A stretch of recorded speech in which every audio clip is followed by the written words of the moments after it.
That's right, and my nostrils are flared, and it's not because it's Derby week. It's not Derby It's not week. the Dior, is it? What are you splashed on the neck this morning? It's the Hugo Boss this morning. Oh, it's Hugo today. He's got Top shelf. Wow, that is top shelf. I thought I'd treat you, Xav. I thought I'd treat you. Don't let me get too close. I might lick you. This is multi-scented. I love this. Yeah, who knows? Week to week. Beautiful. Now, mate, busy week for you. Obviously, well, West Coast, both WA sides have been done by North under the Clarkson spell.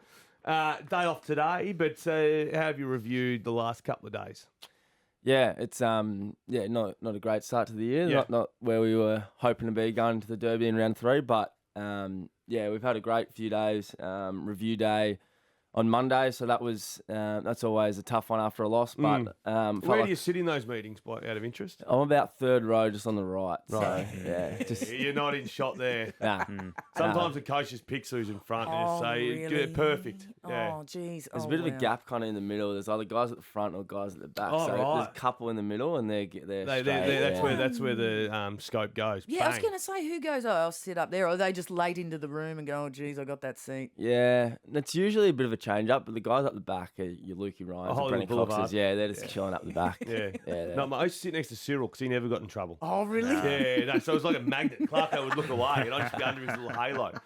But, mate, disappointing loss, obviously. A thriller in the end. Have you gone back to look where the ball was or just thought, bugger it is what it is? Nah, it was kind of just a bugger. It's not going to really change much. I was out there. I think, about third in line. And You ran the other direction. Yeah. I was trying to keep the boys away because the last thing we need is have about 10 blokes trying to yell at the umpire. So I was trying to let Moose, Alex just deal with it. And unfortunately, it went the other way. But I think, I don't think it really changed the game too much. We were pretty disappointed with the rest of the game, the way we played. So Jeez, now just a knee jerk. I went, hey mate, you had a good week, and you went, yeah. What do you do in your downtime to just sort of shake things off and hopefully just have a footy free head for a bit?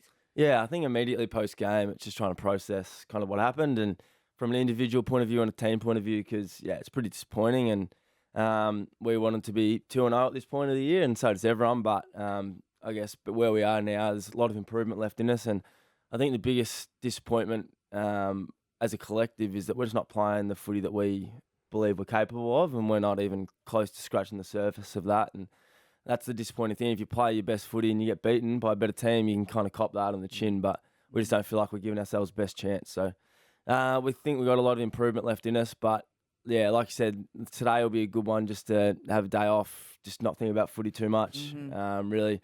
So you need us to really drill down the sport, just to really put it in the full. How lucky you, day off, in you come, into Triple M. That's right. And also, too, and I've said it, how do you get rid of the negativity as well? Because it gets, I was saying, it gets so savage online sometimes. Try being called fat online every day. Breaks your heart. I'm getting there. There is a bit going on at the moment out in the media about us, and there's people are pretty quick to turn. So what about social media? Do you even touch that, or you just go, I'm not looking? Yeah, you got to try and avoid it. It's we've spoken about it a little bit, kind of in general, as a club, kind of leading up to the season and what it's gonna with the height and expectations. And I guess if we're going to lose a couple of games, this is always going to happen. They expected more of us, and we expect more of ourselves. So I guess for us, we're probably not trying to prove them wrong. We're more trying to prove us right and what we're doing internally. So, we've got to try and block that out, but each guy deals with that differently. Now, one for Luke Jackson, who copped a bit of heat yesterday in the paper. He's only new to the footy club. I mean, imagine if, for example, Andy Brayshaw copped a fair old clip. You've known him, you're good mates with him, you wrap your arms around him, give him a cuddle or whatnot. How's Luke Jackson, new to the footy club? I'm sure you're mates and stuff, but the depth of relationship probably isn't there yet. How's Luke Jackson coping with the criticism on the back page of the paper, and how did you wrap your arms around the big fella? Yeah, I think it was pretty unfair, to be honest. I don't think he's the only one that's a little bit out of form, and it's definitely not on him. That's for sure. It's on the whole collective from a team point of view, the way we're playing at the moment. So I think it's really unfair to us to put a lot of the blame on him and kind of single him out like that. But as you said, it's our job to chuck our arms around him, and we're still kind of, like you said, understanding what makes him tick and how he deals with that kind of stuff. But all we can do is support him and make sure he really understands what we value internally from him, what we want him to bring to game day. And I feel like you look at the way he's playing, he's getting his hands to a lot of balls. It's just a matter of time before they start sticking. And he takes 4 marks inside 50, and then the narrative changes pretty quick. So Back in my day, mate, we used to grab a 6-pack and go sit by the river. We're not doing that anymore. Well, Sean actually had a big barbie on Sunday, Oh, so good. all the boys came around.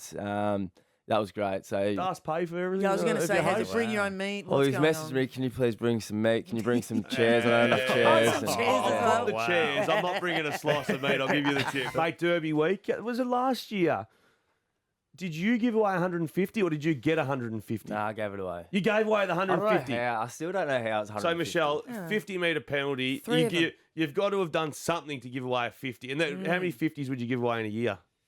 Individually, yeah, one, maybe. Oh, really? You've done the you poor trifecta. Yeah. Bang. I think they just wanted to set the tone and just let us know that they're Sorry, they're mate. the I boss. thought you were the one that received the 150. Nah. Not Nah, gave nah. it away. Nah, it was the same game that got me jumper ripped. It was they Yeah. were tagging Andy Brayshaw. That's and I right, was trying yeah. to stand up for him, but yeah, it was a bit of push and shove. Jack and, Redden?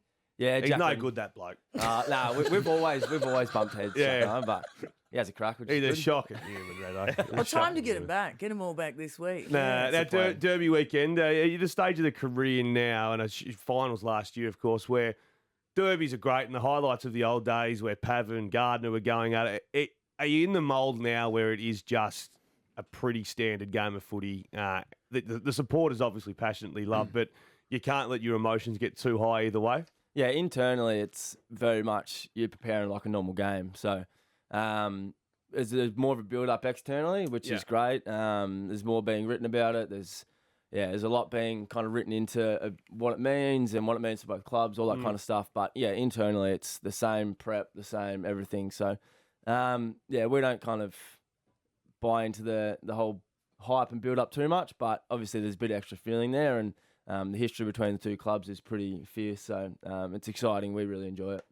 How's the crowd? Does it differ? Are they more fever pitch because it's like next door neighbours all together? How's it go? Yeah, it is a bit more kind of intense, and you kind of know the difference between if your home derby or your away derby. Oh, the away Okay. derby's not really friendly. Oh, is that right? Oh, okay. Not a great feedback coming from anywhere in the ground. Yeah. Well, even though it's like both teams are in Perth, like they don't get as many tickets. So if it's your away derby, you don't get any. Yeah, Your of members don't get course. any tickets. So it's all West Coast. So say there's 60,000 there. It's probably 55 of the home team. So it's, Yeah. Ouch. I didn't know that. The ruck stuff at the moment, so I don't want to go too deep into it, but there's been a little bit of criticism of the forwards, the backs.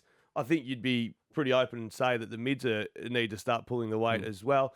How's big Sean Darcy, Jackson? Big opportunity in the ruck this week with obviously no Nick Nat. That must be an exciting prospect for you midfielders, but also big Shawnee, who won the medal last year with a tremendous game. You must be looking forward to getting that midfield group together. Yeah, we are. We're really excited. I think from a midfield point of view, there was a lot of excitement coming into the season and what we can do and what we can achieve. And obviously, the first 2 weeks we've been beaten, so we're getting to work. Yeah. We're getting back to basics. We're understanding what makes us the midfield.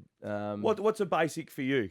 For me, it's for the whole group. To be honest, Yeah. we've spoken about it. It's a contest, so Yeah. getting it done on the inside.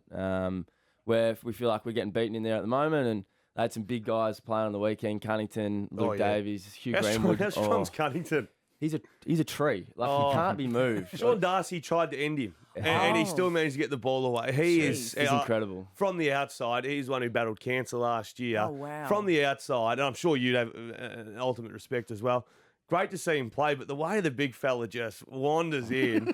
Every possession he gets, he earns it. Like he puts his head over the nut and he gets it. So And he's a farmer, like a dairy farmer. Jeez, I still yeah. remember that Brownlow medal where and Ben Cunnington's in and around the dairy farms. They had played 4,000 times. But he's a farmer as well, mate. It's tough Wow. as you get. Yeah, no, definitely. And how's Nat Fyfe going? What's going on there? it's going well. He was really positive yesterday. So we had a lighter session yesterday, which he's still kind of recovering and getting his foot right. But I think his plan is to see if he can get out on the track tomorrow and push his fitness for the weekend. So from what I was gathering from his kind of conversations yesterday, he's really confident and really excited about how his body's feeling, but it's just whether he gets through tomorrow. Yeah, last week how we spoke about injuries that you had the bruised knee, it ended up being a broken knee. Yeah. A bit tougher Get than me. over it, buddy. But Yeah. plantar fasciitis is not one of those things that you think is a big. They are. Have you ever had plantar I haven't, fasciitis? no. It is excruciating. Whoa. It does Fyfe hobble around after he's been running.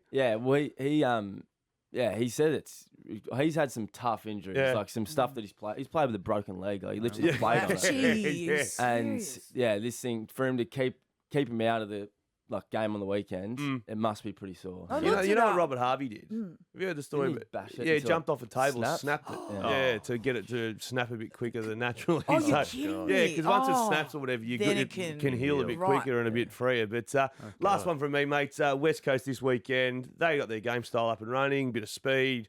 Jermaine Jones off the half back. What do you expect from the Eagles? To be honest, we will go into in depth with them tomorrow, but we're expecting them to take the game on. I think there's been a bit of talk about they want to move the ball faster, and I feel like that's kind of going to start from their back line. They're slingshotting from there with, like you said, Jones, and I think their midfield got on top on the weekend as well. So we're expecting a lot of fight from their senior midfielders and the young guys coming through as well, a bit of energy. So we're looking forward to it. If I'm to see a headlock in the first quarter, who's the most likely Eagle to headlock you? I don't know. I would have said Jack Redden's Redden, but gone. yeah, Yeah, he's you're gone. safe, mate. Fine free this weekend.